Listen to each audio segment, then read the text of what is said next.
Hello everyone and welcome to WhatCulture Gaming. I'm Josh, joined as ever by the man who plays everything, Scott Tilford. Because he dragged me in by the scruff of my neck and said, Josh, we've got some news to cover. It's about Cyberpunk 2077, Get in there. And now we're here. Stand next to me, Josh Brown. I must tell you things about Cyberpunk. Now, there's not a massive amount of information, but Cyberpunk's map has, I was going to say leaked, it's included in the official art book, the new official art book for Cyberpunk 2077. The people have sort of scoured and put one of the big screen grabs of the map itself, of Night City, which is pretty much it, but it does confirm that it's smaller than the Witcher 3's map, or at least that's what the general sort of leakers and rumours online seem to pertain. But the most important thing is that Cyberpunk's map was always going to be focused on verticality. It was always going to be about climbing skyscrapers and doing things that aren't just about general width and more girth. What you're trying to say is, it's not the size. No, it's not. Well, no. It's about how many levels are in there. Yes, which is technically still the size that matters. But I think that the thing that stands out to me is that you can still have an incredible open world game that is more tailored. Something that I loved about the Outer Worlds was how close together all of its best stuff was. Sometimes it would break when it was like, oh, go find this missing character, and they're literally round the corner. But I think that having a more tailored experience, having a more tailored game world, for me that works wonders. I don't want a big barren load of nothing again. Yeah, I think The Witcher 3, which this game is obviously going to be, obviously compared to, is kind of an anomaly when it comes to open world design, because you have a bunch of like great expansive maps that are littered with detail and things to find,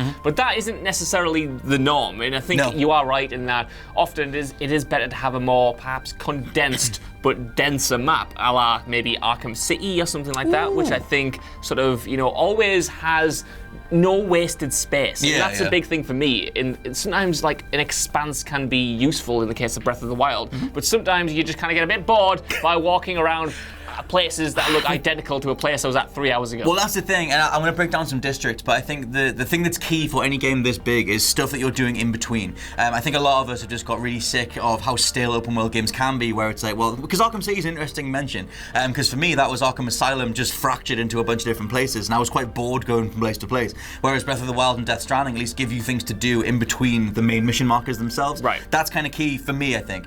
And I think in regards to Cyberpunk, obviously if they've reduced the overall world size, they can just pack every inch of it with a million things to see and do and interact with, which ties in with all the earlier sort of comments that it's a living world and all the AI bounces off each other and everything else. Well, everything we've heard so far from CD Projekt RED supports this. This isn't a kind of surprise that it's a bit smaller, because they keep saying that even in terms of length, this is apparently going to be a shorter experience in comparison to The Witcher 3, but that they're really trying to make it more replayable and more dynamic, and that it really does react to what you do. And obviously you do lose that if you try to go for scale over everything. So I think as well, like we've kind of had like a weird like boom bust cycle in regards to open world stuff, where something like, I'm sure it was Fuel was the game that had the biggest map ever, and no one played it. And I think that as much as like across the 2000s it was like, oh my god, let's chase technology, let's see how big an open world can be. At some point it does become boring, and again it becomes rote and stale, and you just at some point, like, you want the game that you paid for, you don't want to be walking forever. Or whatever. So, in terms of the districts, Night City is comprised of 6 different districts. I don't know if you've not played the 2020 game. Cyberpunk 2020 is the original book that the 2077 is heavily inspired by. Mike Pondsmith is the dude that wrote that's carrying across to work on 2077. So a lot of the information about the city and the gangs and everything else, all that stuff is already in the 2020 RPG book, so you can pull from that what you want. So the main map of Night City is comprised of 6 main districts, which the new map, I keep wanting to call it a leaked map, it's not. The new official art map thing can be mapped quite nicely onto the a map that was on the side of the subway train inside the original trailer, so you can see where everything is going to go. So the main city that we've already seen is literally just called City Center. That's the thing that we've seen the majority of in the trailers. It's the thing that he's looking towards when he comes in on the train in the first trailer, and that's where obviously all the big stuff happens, where all the corporations have embedded themselves, all the big neon signs, all your standard cyberpunk type jazz, all that stuff is in there.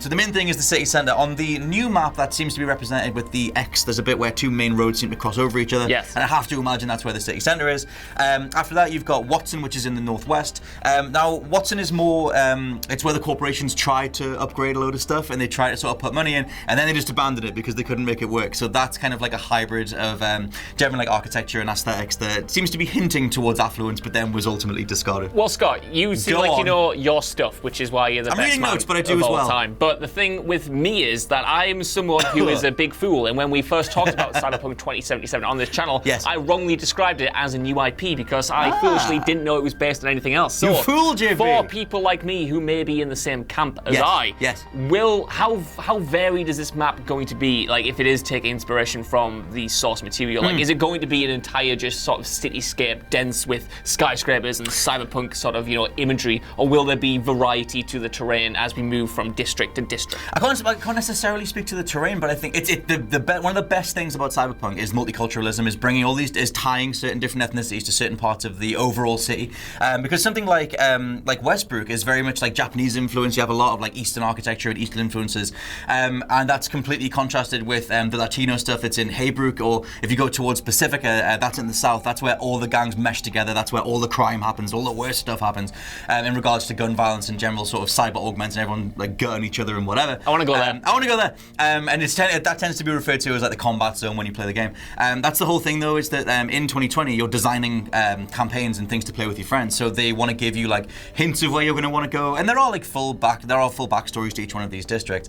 But I think that the variety is going to come more in the dialogue and the people that you're interacting with and the missions that you'll be taking on. But yeah, there's a meaningful change or disconnect between the affluence of the city centre and parts of Haybrook and parts of Watson, and then Pacifica and all the crime-ridden infestation stuff and the things around the periphery of the city itself. That's clearly what they're going to be going for. If you're going from one place to the next, you'll see a big difference. Yeah, I have to assume. Which you expect, I think. You mentioned the Outer Worlds earlier on. I think that's a great example of having these sort of, it's not the biggest game in the world, but it has these distinct, let's say, districts, as it were. You have these different factions, you have these different camps, and each one is sort of bustling with their own sort of, unique personality in the way you play everyone off of each other. Oh god, is the best part of that game, and I think what really is at the heart of a lot of RPGs, especially that you like Obsidian in your CD Projekt Reds. I think they strive on creating those distinct areas that you can sort of live in for a little bit. You can really interact with everyone there. You can impact the lives and the culture of these areas you go to. I want that from I don't want to kill them all. Okay. I want to make life a better place for these poor augmented people who have to live with a lot of crime and blades in their elbows. I don't know how it works. Do you not want the blades? I don't know, because I don't want to be a hypocrite. I want to make sure we live in a world without blade arms, but also I want the blade arms. You're playing the wrong game, I know, because I want to do this. Yeah. I mean, the place where you're going to see most of the augments, some of the stuff that they've shown in the trailers when it has people who just have it looks like an entire CCTV system just in their cranium. You'll see more people like that down in Pacifica. But that's kind of the whole commentary on Cyberpunk stuff, is the singularity between humanity and synthetic life and the blending of the two. So assumedly you'll still see some of those elements cross over into the more affluent areas and the more built-up areas as well. But the thing to nail down is just that you have that main central hub, you have that sort of city centre, the place that'll just be dripping in over-the-top corporate influence, and you have I love the fact that they tried to renovate some other areas and gave up, and you sort of see that approach to that capitalistic approach to be well, we can renovate this place, and it's well, it's not actually very profitable, so we'll just leave it alone. Look at any abandoned theme park if you want to see that in action. The one in New Orleans that Disney tried to make and then abandoned is brilliant. But yeah, I think that I'm all for this. I'm all for them crunching an open world down a bit just to focus on gameplay and ensure that we're not just wandering forever waiting for the next thing to happen. Definitely. I love, for me, the most interesting part is the verticality of it, because when it comes to open world games, even The Witcher 3, which I love, it's very much, a level kind of playing field. There aren't that many sort of areas you can go into. Sometimes buildings are locked off, or they're, locked behind loading screens, which makes it kind of a chore. Whereas this, if they nail a sort of seamless sort of transition between these different layers of the city and the different levels of the city, it makes for an open world sort of experience that we've experienced it before, but it's more unique. It's more interesting to navigate. It makes the space more important, because it's not about, like I said before, the breadth of it. It's about everything you can pack into there in the different sort of nuances of the people who inhabit it.